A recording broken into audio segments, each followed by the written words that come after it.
السلام عليكم ورحمة الله وبركاته. مرحبا بكم في البودكاست هذا، فيديو في سلسلة حلقاتنا كلمة حق لمن يستحق. أنا سليمان لمين، دكتور في علم الاجتماع وإعلامي. كانت لي تجارب قبل في الإذاعة وفي التلفزيون على امتداد 14 سنة قبل ما نلتحق بالمجال البيئي والمنظماتي، والآن المنظمات الدولي تحديدا في كينيا في نيروبي. يسعدني أني نخصص اللقاء هذا لزوج شخصيات مهمة جدا في مسيرتي على الأقل، من الإعلاميين الكبار في الجيل الذهبي اللي تعاملت معهم وعرفتهم عن كثب. لقاءنا باش نخصصوا الثلاثة أجزاء. الجزء الأولاني نجيب الخطاب، الله يرحمه، المنشط البارز المعروف اللي ودعنا سنة 98 أفريل تقريبا، وصالح جرام اللي قبله ب7 سنوات في فيفري كما الشهر هذايا سنة 91. باش نتحدث على كل واحد منهم من خلال معرفتي بهم من زاويتي الخاصة، وأيضا في الجزء الثالث اللقاءات اللي بيناتهم والعلاقة وطبيعة التعامل وطبعا رحيلهم. بالنسبة لنجيب الخطاب طبعا هو رمز، وهو من أبرز الأصوات التنشيطية في الإذاعة وفي التلفزيون في تاريخ تونس. صحيح ثم أسماء أخرى كانت كبيرة قبل، كما حماد الجزيري على سبيل المثال، كما عادل ويشكا، نساوهم الناس بطبيعة الحال. نجيب الخطاب نذكره أساسا في الإذاعة في أواخر السبعينات في لحظات رياضية. أنا كنت طبعا صغير تلميذ، ونذكر عملت تغطية ممتازة للألعاب المتوسط في اللاذقية في سوريا. ثم بعدها بدأت التجارب نتاعو بالإذاعة ألوان وأجواء بطبيعة الحال وبرامج أخرى، وأيضا في التلفزة عمل برامج عديدة جدا، أبرزها طبعا لو سمحت ولك عمل سهرية على الفضائية، وعمل من غير مواعيد وغيرها من المنوعات. الحقيقة أنا أساس الحقيقة كنت قريب منه برشا في التجارب نتاعو التلفزيونية، وخاصة لو سمحتوا كصحفي في البداية. حاورته، أجريت تحقيقات معاه، شفته كيفاش يخدم. حقيقة كان عنده طريقة خاصة جدا، عنده ناموس بين ظفرين ما يرحمش، ما يخلي حتى شيء للصدفة. يصور هو بيده، يعني يخرج مع فرق التصوير. شفته قداش من مرة حتى في الطائرة العمودية، عرضني مرة في اوتوروت في ريستوران وسلم عليه، قال لي شنو سليمان في ريبورتاج. فهو حقيقة كان كل صغيرة وكبيرة يتبعها، سواء في برامجه الإذاعية يحب يعدي الحاجات الخاصة، يستطيع أبرز النجوم ويتنافس في هذا مع خاصة مع صالح جرام. هذه كانت المنافسة. نرجع بعد للثنائية اللي بيناتهم، كانت بيناتهم. طبعا نجيب الخطاب أنا كان لي معه أبرز لقاء هو استضافتي ليه في الإذاعة، وقت اللي قرر باش يوقف برنامجه التلفزيوني، وفاجأ حتى المخرج وقتها حمادي عرافة، أعلن على الهواء مباشرة هذه آخر حصة. بعد فترة قصيرة جاتني رسالة، نذكر أواخر 89، من مواطنة اسمها زهرة الحرشاني أو فوزية الحرشاني من الجيش، قالت لي نحبوا نسمع نجيب الخطاب في برنامجك اللي هو فضاءات وآفاق. وقتها رمضان الفضيل، ونتذكر كان صالح ونجيب مع بعضهم كان عندهم برنامج مسائي إلى جانب معنا في ضيافة رمضان. كانت عندهم أمسية رمضانية حتى قبل موعد الإفطار، وعادل يوسف الله يذكره بخير هو اللي كمل طبعا بطبيعة الحال الموعد مع الغروب. فقلت نجيب، سلمت على سي صالح الله يرحمه، سي نجيب صحة شريبتكم الكل، وقلت نجيب لو ثم دعوة من المستمع انك تكون معي اليوم في البرنامج. قال لي على ذمتك، ومشى للقاعة التقنية، قاعة المراقبة الفنية، وقعد ينتظر فيا. وكان اللقاء حقيقة رائع جدا، للأسف ما سجلتوش. واشكرني في البداية، قال لي هذا برنامجك هو البرنامج الوحيد اللي نحرص على الاستماع ليه أسبوعيا، وربي يسترك من المقص. وقال رسائل أخرى، كان وقتها في صدد منافسة قاعدة تحتد مع بعض الوجوه وبعض المناشطين، وقال لي كلمة ما ننساهاش، قال لي ما يدوم في الواد كان حجره. طبعا هو يعتبر أنه هو من الأسس الأصوات الإذاعية. نجيب الخطاب اللي ما يعرفوش الناس كان يحضر برشا البرامج بتاعه، وكان يقرأ. أنا يحكي لي صديق اسمه خالد الشريف نشط معايا في الإذاعة، قال لي كان يسكن بحذاه في قرطاج بيرسة في الضاحية الشمالية. قال لي راه نهار لحد في أوقات معينة ياخذ كتاب وتلقاه في منزوي في أماكن ويقرأ. فما كانش بالصدفة، عنده موهبة صحيح، وكان يرتجل. وهذا يعمل له مشكلة مع إدارة من إدارات الإذاعة اللي حرصت وألزمته باش يعمل الدليل، يكتب الدليل اللي يعطيه للإذاعة باش يشوفوا ايش باش يقدم قبل ما يدخل الاستوديو. وطبعا هذا ما أزعج نجيب الخطاب. المهم شخصية نجيب الخطاب كان إنسان واثق من نفسه، عنده موهبة كبيرة برشا، عنده ملكة حضور بديهة، خاصة مرة تقطع الكهرباء وقت البرنامج، وكانت تكون كارثة لأنه تصوروا في التسعينات برنامج يقف والمذيعة ما كانتش موجودة لأن كانت خارج من الإذاعة. فهو قال له مباشرة أنا نقوم بعملية الاعتذار والتدخل.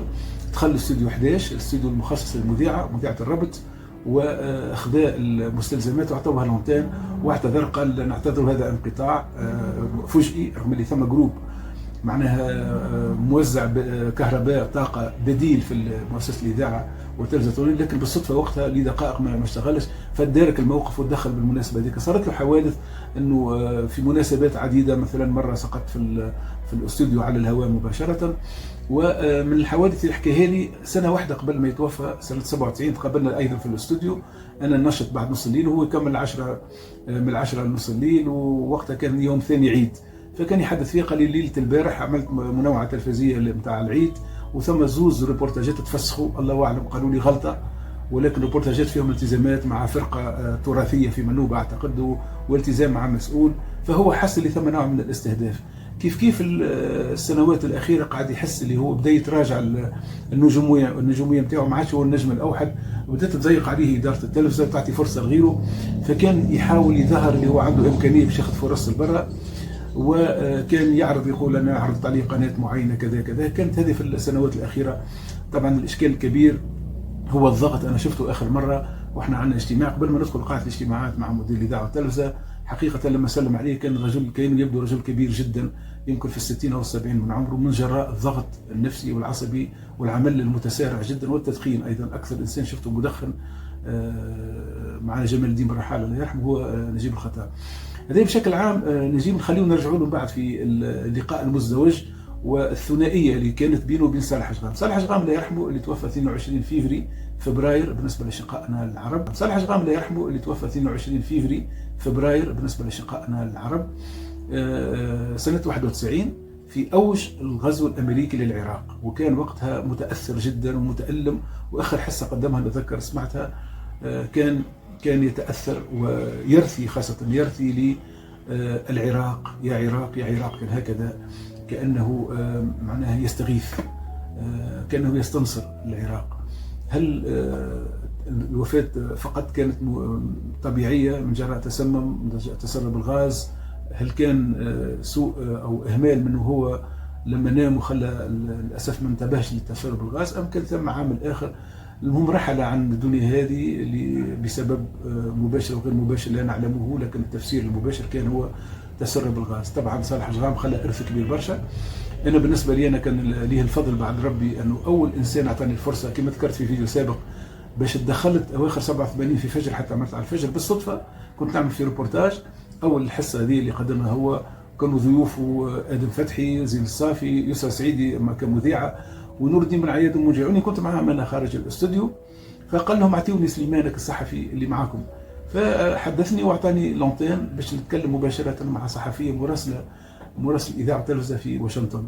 كانت مفاجاه كبيره، عندي مده طويله نحلم باش ندخل الاذاعه، نتعدى مع السيده علي الله يرحمها، مع منجي الشملي، مع الادباء الناشئين، باش نقدم برنامج. قدمت حتى مطالب الاداره، وقتها كان رياض المرزوقي الله يذكره بالخير، وما كانت ثم استجابه، لكن صالح شغام سبحان الله بلمسه عفويه اعطاني دفعه كبيره برشا، فتشجعت بعدها بايام، قابلت مدير عام الاذاعه والتلفزه عبد الملك العريف الله يذكره بالخير، وعملت معه حوار وجبت له على الفكره، ومباشره كلم سي اسماعيل بن لكحل مدير الاذاعه الوطنيه ربي يرحمه، واعطوني الفرصه وبدات التجربه نتاعي. فصالح شغام كان تقريبا الشراره اللي اوقدت بالنسبه لي انا وقدحت يعني المسيره نتاعي، خاصه في الاذاعه اللي في 3 سنوات الحمد لله عملت انجاز وعملت تجربه محترمه والحمد لله، فضاءات وافاق خاصه على جناح العمل اللي متوجهين للشباب، وحققوا نجاح كبير حتى في الاستبيانات والتصنيفات، وكانوا محل احترام.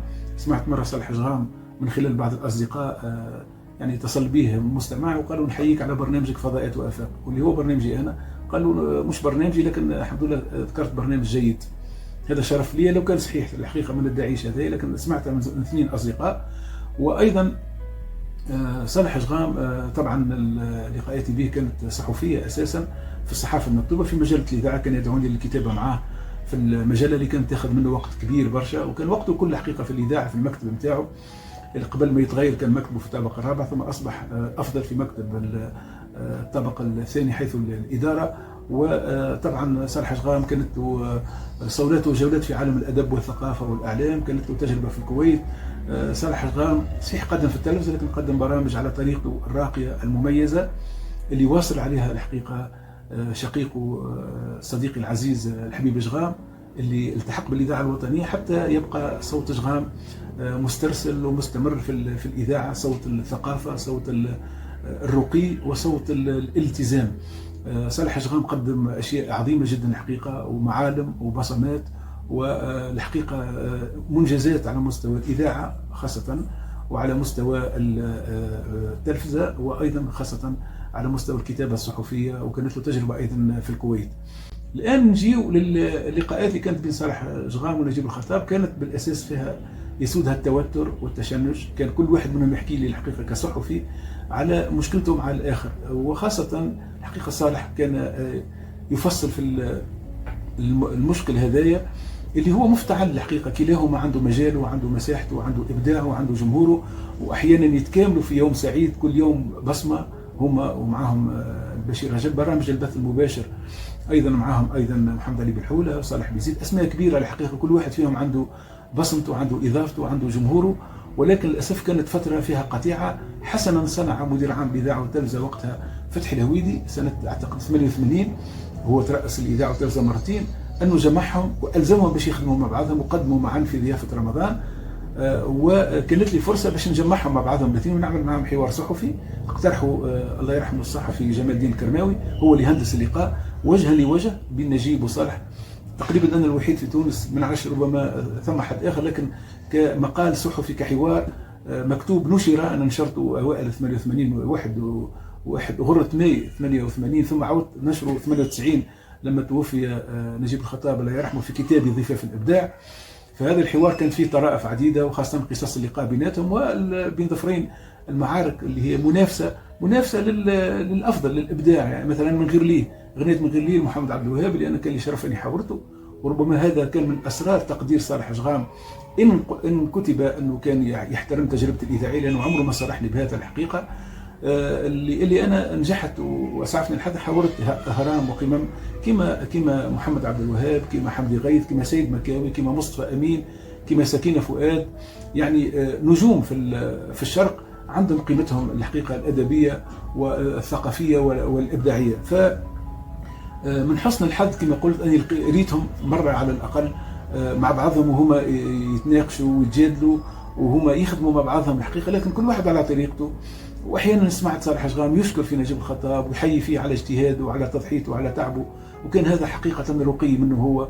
ورغم أنه سمعت من يقول أنه صالح شغام قال أنا عمري ما كنت متصور روحي باش ننزل إلى مستوى أن ننشط ونقدم برامج مع نجيب اللي يجيب في أغاني متاع راغب علامة ومتاع ربيع الخولي وغيره وغيره وغيره. طبعا مع الاحترام للأذواق الكل، كل نوعية معينة ونمط معين موسيقي وفني عنده الذائقة متاعه. الجميل أنه مدرسة صالح شغام خلتنا، خاصة الحبيب شغام اللي هو عنده خصوصيته شخصيته من قبل في إذاعة المسير، وأيضا وليدة ليلي صاحب عازف الليل وإبداعات كثيرة. اللي يقول الحقيقة وليدة ليلي يقول لك المدرسة الكبيرة الشامخة الرائعة، أكاد أقول الخالدة، مدرسة صالح شغام، وهو تخرج من بوتقتها حين كان معه خاصة في مجلة الإذاعة والتلفزة. فربما هذه بعض النواحي، ثم جوانب كثيرة فيها طرائف وفيها مشادات وفيها ربما مشاكل لا تفسد الود قضية، فقط نقاط استفهام بقات على مستوى رحيل صالح شغام. كما قلت رحل في أوج الغزو الأمريكي لبغداد، هل كانت وفاته طبيعية؟ ونجيب الخطاب أيضا في الأشهر الأخيرة قبل رحيله كانت طرحت مشاكل وطرحت تحديات، وكان هو دائما بطموحه الجارف يسعى إلى أن يكون دائما النجم الأوحد. نجيب الخطاب اللي من نجاحه الجماهيري الكبير جدا والعريض، أعتقد قبل 4 سنوات من رحيله قبيل الانتخابات الرئاسية في مجلة أوروبية ربما جون أفريك قيل من يمكن أن يترشح للرئاسة مع بن علي، فذكر رجل أعمال وذكر أيضا نجيب الخطاب. ربما هذه كلفته غاليا طبعا، مع كما قلنا ضريبة النجاح نتاعه والطموح نتاعه الكبير جدا. أكيد أنهم اجتهدوا الاثنين، وأكيد أنه الذاكرة التونسية ما تنساهمش. الإذاعة والتلفزة ما قصرتش، مخصصت لهم استوديو نجيب الخطاب واستوديو نجيب الخطاب وصالح شغام في الإذاعة التونسية، وملعب أيضا نجيب الخطاب. وأصدقاء كثيرين من المثقفين والإعلاميين يتذكروا صالح شغام في ذكراها السنوية خاصة في سوسة. والحمد لله الأخ حبيب شغام دائما المنارة اللي تقدم ديما القيم هذه اللي كان عليها صالح شغام، قيم الإبداع من خلال البرامج الإذاعية المتواصلة إلى حد الآن، وأيضا قيم الوفاء لهذه التجربة المميزة الفريدة اللي نهلت منها الأجيال، وكان له بالنسبة لي أنا شخصيا فضل كبير علي في انطلاقتي وفي مسيرتي. إن شاء الله القراءة هذه واستذكار تجربة نجيب الخطاب وصالح أشغام وما كان بينهما في عجالة كانت مدخل الحقيقة لتذكرهم باش نترحموا عليهم، ومن قبيل رد الفضل والشكر، من لم يشكر الله من لم يشكر الناس. وإذا عندكم بعض الاقتراحات والإضافات والملاحظات والتعقيب وربما التصحيح، مرحبا، نحييكم ونشكركم على اهتمامكم بالقناة نتاعنا والاشتراك فيها والإعجاب. في انتظار ملاحظاتكم. شكرا والسلام عليكم ورحمة الله وبركاته.